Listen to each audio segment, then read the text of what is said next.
Leaders gathered in Brussels for what is expected to be a two-day debate over the next spending budget.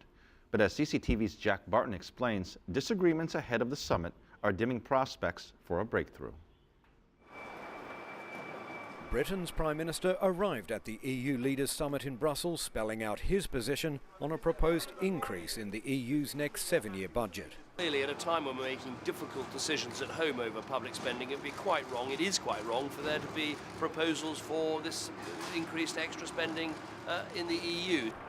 Large contributors like Germany, Austria and Sweden have echoed the UK's stand, forcing the European Commission to back down on its earlier call for an increase of up to 6%, which would take the budget above €1 trillion.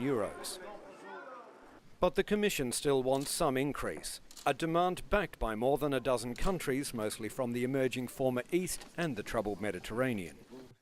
Some experts argue the most contentious part of the budget, worth more than €370 billion and known as the Cohesion Fund, is vital for spurring desperately needed growth.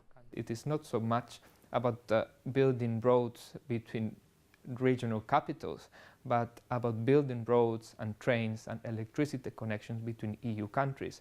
These projects are going to be much more profitable for the investors, and the impact on competitiveness and growth will be much bigger.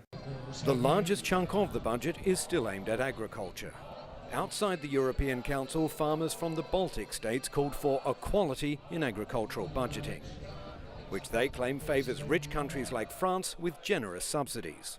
My father be a farmer, my father's father a farmer, but I don't know what will be about me.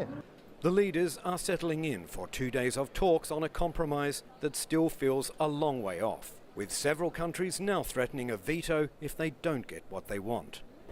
Before arriving at the summit, German Chancellor Angela Merkel hinted that if no breakthrough can be reached at this meeting, the talks may have to be extended into early next year, potentially leaving the EU's core budget in limbo for months to come. Jack Barton, CCTV, Brussels.